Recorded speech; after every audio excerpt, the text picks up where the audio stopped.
Hello, hello mga kalonger. Good afternoon po mga kalonger. So nandito tayo ngayon sa kubo mga kalonger. So kung saan yung mga ibon natin na nakakompine na yun po mga kalonger. So meron tayong mga sinali na gumaling na po. So papalipa rin natin ngayon dahil may basketing mamaya. Kosa tsaka po sa sa PUF.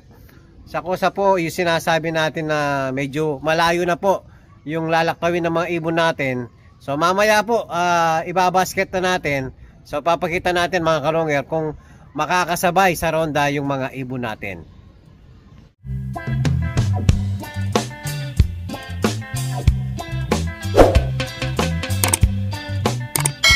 Hello, hello mga kalonger. Yan po, kasalukuyan nandito pa rin yung mga nakakompine natin dati. So meron na pong ito, kagaya nito mga kalonger, medyo nag-okay na po hanggang sa sunod-sunod sa baba ito mga kalonger. So mas okay yung kalagayan ng nasa taas kasi mas malakas ng kumain. Pero yung mula dito hanggang pababa nakakatuka na konti-konti lang mga kalonger. Pero tingin ko magsusurvive na itong mga nandito ngayon kasalukuyan mga kalonger. Pero siguro hindi na natin maihahabol sa mga pang-south natin ngayon. Kahit gagaling tong mga kalonger dahil masyado na tayong naiwanan sa training. Sa PUF naman mga kalonger, alam ko mamaya may basketing. Baka siguro Mindanao Avenue. So hindi na rin pwedeng ihabol tong mga to. Kung sakaling gagaling man mga kalonger, sayang naman yung mga ibon. Siguro pwede natin ilaban to next race na siguro mga kalonger. So sayang yung mga singsing naka CFL, BBC MacArthur. Ayan po mga kalonger, ganyan po lahat yung mga singsing. Lalo na to CFL din, CFL, ito BBC, ito BBC. Ayan o, naka double po ng PHA MacArthur. Ayan mga kalonger. So sayang, magkapatid pa naman to, pareha sa solo-sola. Yan, mag-nestmate mga kalonger. So ngayon meron tayong minomonitor na gumaling na po. Sinama natin sa mga warrior natin. So try natin palilipa rin ngayon kung makakasabay. Pag nakasabay po sa ronda ngayon, try natin isakay kahit sa lang. Sa PUF lang po na medyo malapit lang. Pero yung iba natin na naka CFL, so kailangan na natin isabay sa Cabuyao, Laguna mamaya mga kalonger. So ang pinakahuling toss ng mga CFL natin, lang din, Bulacan din po mga kalonger. So masyado na tayong late, malayo na tayo sa training. So sabayan na lang po mga kalonger. So palilipa rin natin ngayon. Try natin palilipa rin yung kung yung sinama natin na 6 kung makakasabay sa ronda. O, lipad. O,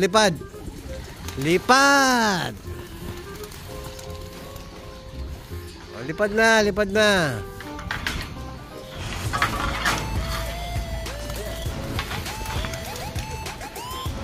Baba. O, lipad. Yan, naninibago po yung iba, yung lumipad o. Yan, medyo matagal kasi. Lalo na to mga kalonger. Lipad. Ayaw. Ito kasi kagabi mga kalonger, nangitlog po to So hinahanap yung itlog niya.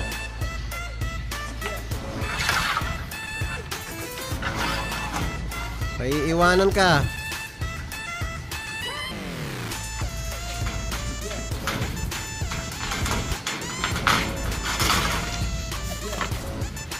Ayaw lumipad mga kalonger. O, lipad. Mukhang tinamaan yung ibon natin mga kalonger. Palagay ko tinamaan to ng baliling. Yun, nakalipad na rin. Dalawa kasing tumama sa atin mga kalonger Tinamaan tayo ng Paramitsu tsaka Adeno. Halos magpinsan yan. Pag tinamaan ka ng ganyan, malapit sa Adeno at saka Baliling. Yan, naiwanan yung 5 natin. Hindi nakasabay sa madami. O, ayan po mga kalongero. Lumayo na yung madami. So naiwan yung 5. So titingnan natin, oorasan natin kung makakailan minuto yung ano natin, warrior natin mga kalonger. Ayan mga kalonger, naka 6 minutes na po yung mga ibon natin. Mukhang nakakasabay sa resistensya ng mga CFL natin. So sana po pag umabot ito ng mga 20 minutes, dahil ano na po, 3 PM na po. So tingin ko makakasabay na yung mga ibon natin. Ayan, tingnan natin kung sino yung unang susuko sa mga sinama natin na 6 na galing sa ano po, sa combine mga kalonger. So check natin.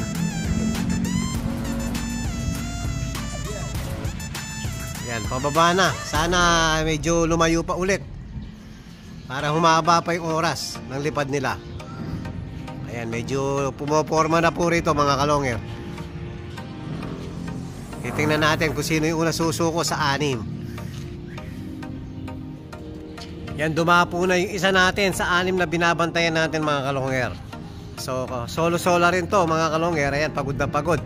So naka 12 minutes po siya, pero tirik naman ang araw. So ibig sabihin po mga kalonger, medyo malakas na po ang resistensya nila.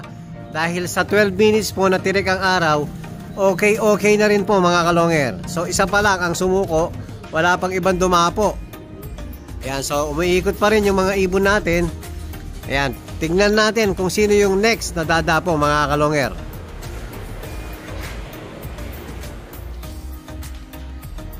Nandyan pa rin yung nakadapo mga kalonger. So time check, naka 18 minutes na po yung mga warriors natin. So ayan, nakasabay nga sa hinihingi natin na 20 minutes. So nakasabay. Ito lang yung hindi nakasabay mga kalonger. Pero kahit nung okay pa to, ganyan talaga ugali niyan mga kalonger. So ibig sabihin, nakakasabay na sa ronda yung mga natin, yung sinama natin 6. So parang nagbibigay ng sign na pwede ata silang isakay mamaya mga kalonger. Dahil ngayon po kasalukuyan tirik ang araw, pero nakayanan nila. So pa 19 minutes na po yung ibon natin. Ayan, malapit na yung 20 minutes na hinihingi natin. So ibig sabihin, kaya na nila siguro mga kalonger. Dahil pag umaga hindi po ganun katirik ang araw. Ayan, may unang dumapo. Meron pa tayong sinama na isang nagbaliling mga kalonger. Pinalipad ko rin. Yan, nabubulo na naman tayo mga kalonger.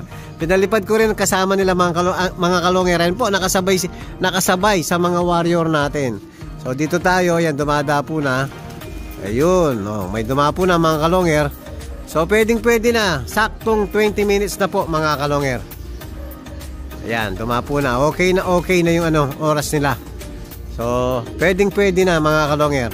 So, ang pinaka natin yan, papakainin natin after 1 hour. So, titingnan natin kung tutuka naman lahat po. Pag ganado lahat tumuka, so absuelto, pwede natin isakay. Yung hindi tumuka naman, maiiwan mga kalonger.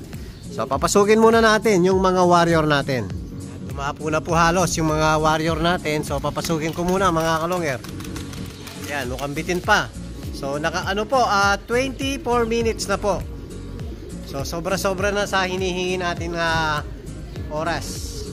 So, pasok.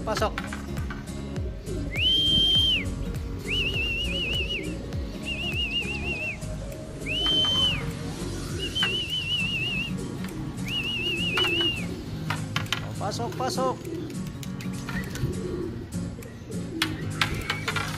Yung isa mga kalonger, hindi ko alam kung nakadapo na. Yung may baliling.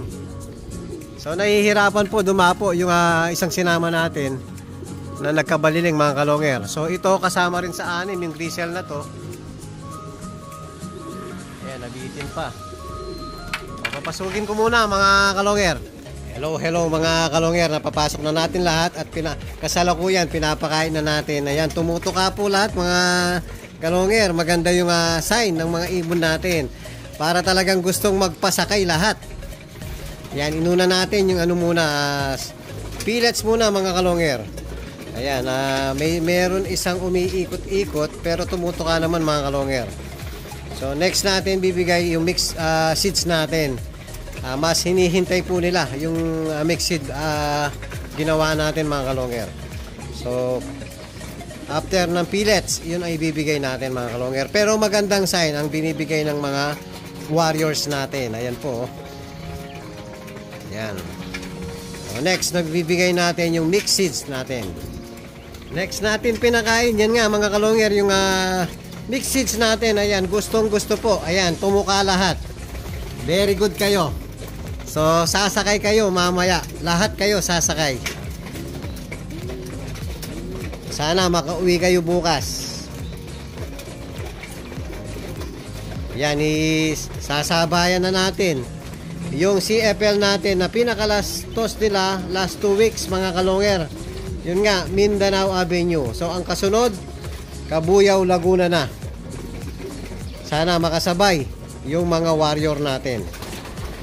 So, yan po yung update natin sa mga warriors natin ngayon. At kung bago pa lang kayo sa aking channel, huwag kalimutan mag-subscribe, like and share at pakipindot na rin po yung notification bell, pati na rin po yung all para updated kayo sa mga bagong video natin. So yun lang po mga kalonger, maraming salamat po, keep safe and God bless.